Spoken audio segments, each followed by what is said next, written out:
Bueno, en una serie de 3 presentaciones vamos a ver la aplicación de la teoría ecológica en los agroecosistemas. En esta presentación veremos los límites, estructuras, procesos ecosistémicos y los atributos ecológicos de los agroecosistemas. Y en otras 2 presentaciones, la biodiversidad en los agroecosistemas y la sucesión en los agroecosistemas.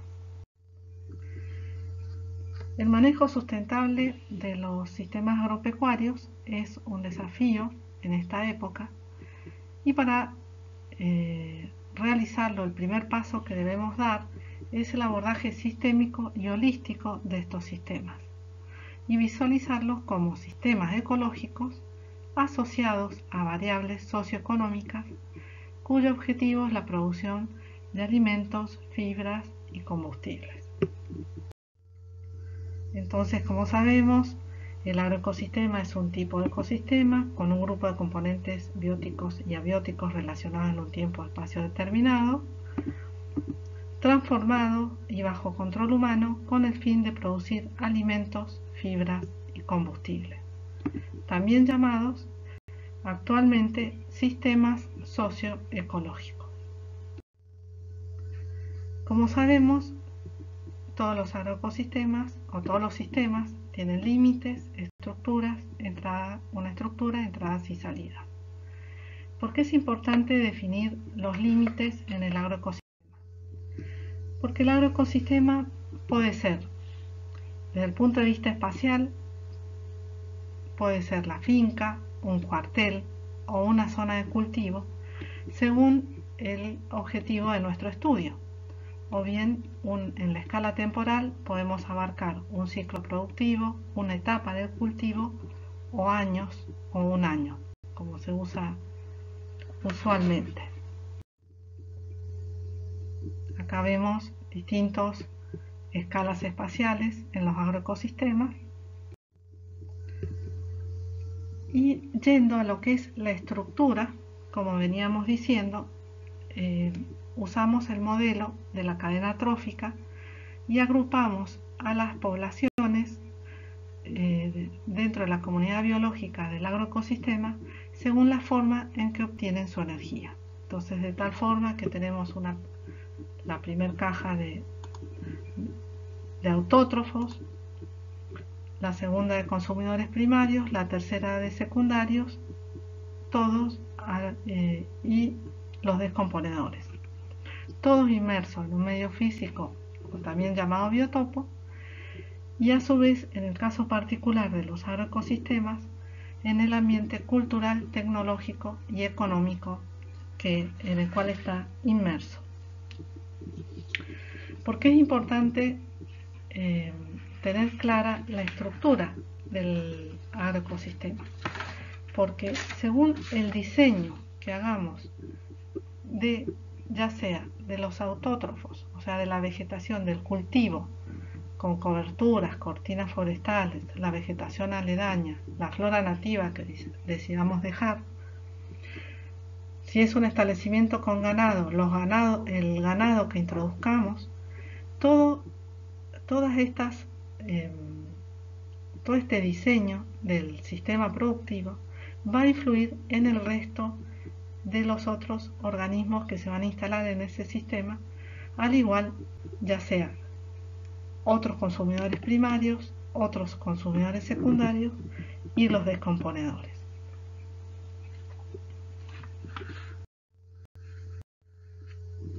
También dentro del agroecosistema tenemos interacciones, como vimos en la teoría de poblaciones, y lo particular es que el agricultor trata de modificar algunas de estas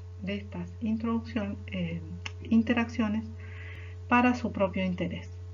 Entonces vemos cómo se modifican o se controla la competencia intraespecífica entre plantas del cultivo con el diseño del marco de plantación. Se controla la competencia interespecífica con aplicación de herbicidas y labores culturales para eliminar malezas, por ejemplo. También tenemos relaciones de parasitismo y depredación, no solo en las plagas que afectan a los cultivos, sino también a los enemigos naturales de los mismos. Por ejemplo, acá tenemos una vaquita que es un predador de pulgones.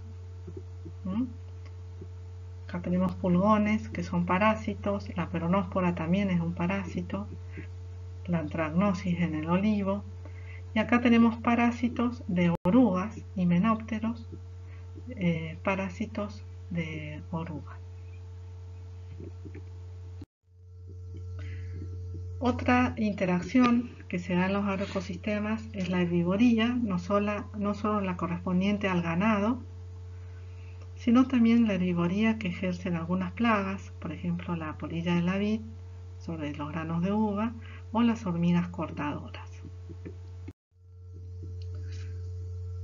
Bueno, ahora pasemos a los que son los procesos ecosistémicos, como el flujo de energía y ciclo de materiales, que estos procesos determinan los cambios dentro del sistema. Vamos a ver cómo. En el caso del flujo de energía, vemos que la energía que llega del Sol es captada por los autótrofos. La energía que llega, la energía solar, como ustedes saben, es la radiación PAR, la porción de la radiación visible, es interceptada por los autótrofos. Esta intercepción va a depender de la cobertura vegetal en esta caja, esto recuérdenlo, y parte de esta radiación es absorbida, parte reflejada y parte transmitida.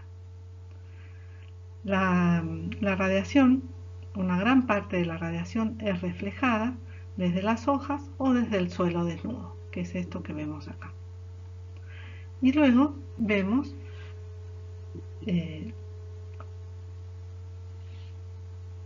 con que la biomasa sintetizada por los autótrofos a través del proceso de la fotosíntesis y también menos lo respirado para el mantenimiento y síntesis de nuevas estructuras, sigue su camino a través de la cadena trófica por herbívoros, carnívoros, y los restos de los distintos organismos va a los descomponedores.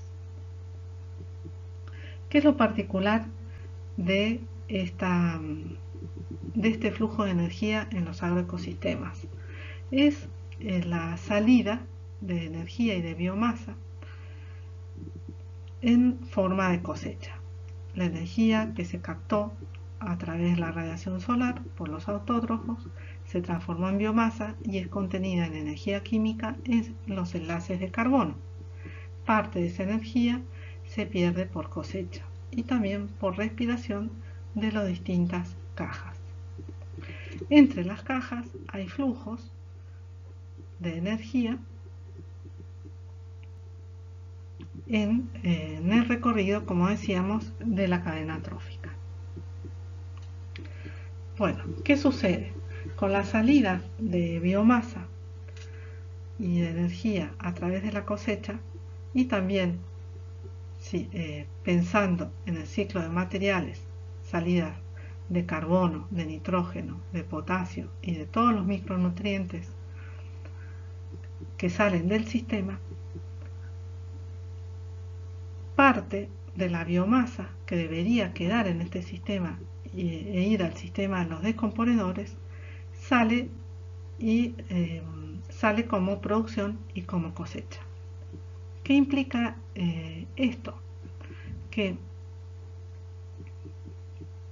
el hombre o el agricultor debe reponer parte de esta energía y materiales que se pierde a través de cosecha como fertilizantes orgánicos o sintéticos para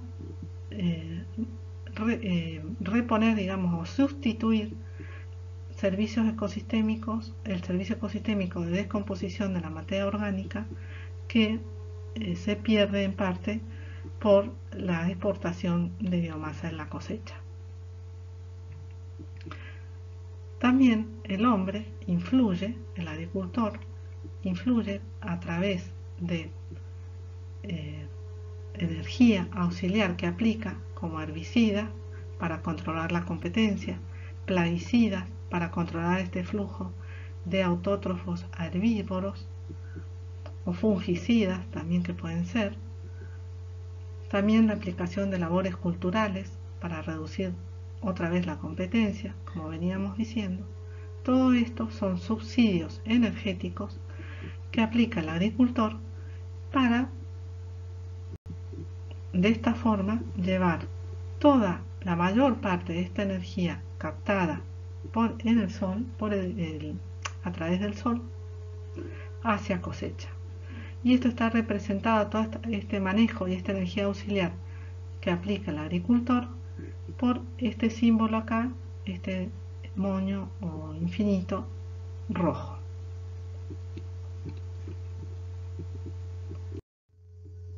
Entonces, acá tenemos las conclusiones o un resumen de lo que acabo. Fíjense, la radiación par que incide en un cultivo de maíz en Balcarce es de 25.500 gigajoules por hectárea por año. De esa radiación, 15.500 se pierden por reflexión y transmisión desde el suelo y de las hojas. 10.000 y 10.000 es absorbida por las hojas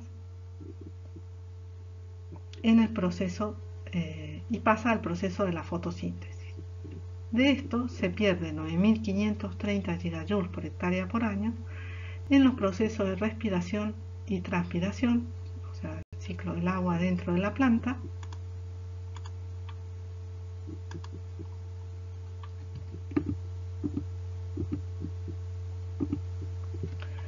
y obtenemos 470 gigajoules por hectárea por año de productividad primaria neta, a la cual, aplicando el índice de cosecha del maíz, obtenemos 146 gigajoules por hectárea por año de producción. Para obtener estos 146 gigajoules de grano, el agricultor debió invertir en agroquímicos y laboreo 85 gigajoules por hectárea.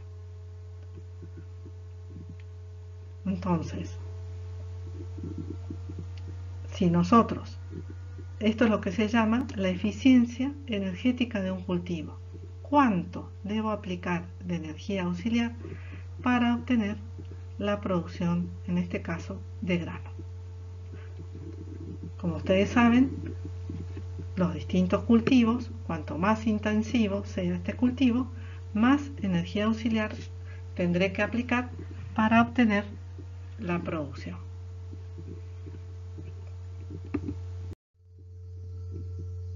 De la energía auxiliar que se aplica, por ejemplo, en un cultivo de maíz, el 55% corresponde a fertilizante nitrogenado, fíjense. ¿Y esto es por qué? Porque el fertilizante nitrogenado, ustedes saben que se obtiene por la reacción de Haber-Bosch y es altamente demandante de energía. Luego le sigue el combustible, el 14%, el secado del grano se lleva el 11%, los fertilizantes de potasio y fósforo el 9%, herbicidas, semillas, bueno. El resto de la energía auxiliar o subsidios energéticos que el agricultor aplica. Acá tenemos un resumen de lo que acabo de decir. Y esto es lo que les comentaba, que cuanto más intensivo es un sistema, más energía auxiliar utiliza, quizá para obtener los mismos, la misma productividad.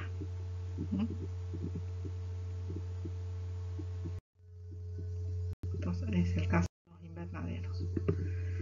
Yendo al ciclo de materiales, el ciclo de materiales sigue la misma ruta que el flujo de energía, como ya lo venimos viendo. También es importante recordar la extracción de materiales por cosecha, como dijimos recién. Y el tema es que de ciclo de materiales tiene poco en el caso de los agroecosistemas, porque este eslabón donde los nutrientes es donde ciclan y vuelven a los autótrofos, luego que la materia orgánica es descompuesta por los organismos del suelo y liberados los nutrientes al medio, al suelo, y son tomados por los autótrofos. En el caso de los agroecosistemas, dado esta exportación de cosecha con la consecuente exportación de nutrientes, el ciclado de los nutrientes se reduce. Por lo tanto, podemos decir que en la mayoría, o sea que siempre es un ciclo más bien abierto. Para hacer estos sistemas un poco más eficientes y recuperar los servicios ecosistémicos de el reciclado de los nutrientes, deberíamos reinvertir, por ejemplo, los restos de cosecha, restos de poda, y de tal forma de tratar de cerrar este ciclo, o por lo menos dejarlo menos abierto.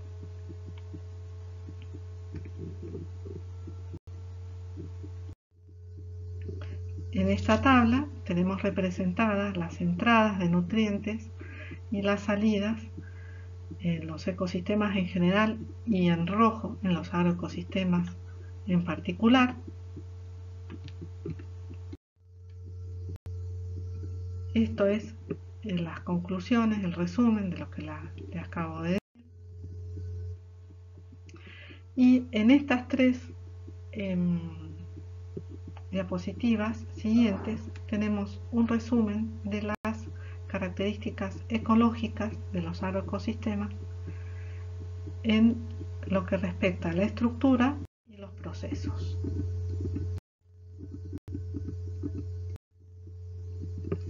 En esta tabla tenemos representado las propiedades de los ecosistemas y de los agroecosistemas, las propiedades emergentes, y comparando un ecosistema natural con un agroecosistema, donde vemos que en el agroecosistema la productividad es alta, son sistemas respecto a la sucesión inmaduros, quiere decir en las etapas serales iniciales, las cadenas tróficas son lineales, la diversidad de especies y la diversidad genética en general es baja, el que ejerce la fuerza de selección es el hombre, los ciclos minerales son abiertos, como decíamos, la estabilidad es baja, el control y los subsidios humanos, o sea, estos subsidios energéticos que veníamos diciendo son necesarios. ¿Por qué? Porque sin estos subsidios energéticos el agroecosistema no existe directamente. La permanencia temporal es baja, la heterogeneidad del hábitat puede ser compleja o simple, diría yo, depende del diseño del agroecosistema, y la fenología en los cultivos es justamente sincronizada. Vamos, para terminar, a los atributos ecológicos de los agroecosistemas. Esto es lo que ustedes tienen en el práctico. Entonces, tenemos la biomasa, es el material vegetal que se encuentra en una superficie en un momento dado, y lo podemos expresar como kilos de materia seca por hectárea en un momento dado. Podemos hablar de biomasa vegetal o de biomasa animal. La productividad primaria neta es lo que se produce de material vegetal en un tiempo y área determinado. Lo podemos expresar como kilos de materia seca vegetal por hectárea por año. La productividad secundaria es, en este caso, serían los kilos de carne, o sea, de biomasa animal por hectárea por año, y en el caso de la producción es afectar la productividad primaria neta por el índice de cosecha de cada cultivo y obtenemos los kilos de producción cosechable por hectárea por año. Estabilidad es el grado de variación de los rendimientos por algún factor, por ejemplo por el clima, el caso del granizo o las heladas, por plagas, y también los factores del mercado pueden afectar la estabilidad de los agroecosistemas, no ya tanto directamente, sino indirectamente, porque el agricultor deja de realizar o baja el nivel de subsidios energéticos o de control sobre ese agroecosistema debido al aumento de los costos o a los precios. La resiliencia es la capacidad de volver al estado original luego de un disturbio de ese sistema. La resistencia se habla mucho, antes de seguir les quería comentar que se habla mucho, hay mucha investigación al respecto en agroecosistemas en cuanto a la resiliencia al cambio climático, cuánto pueden ser resilientes los sistemas productivos a los eventos que estamos viendo como consecuencia del cambio climático.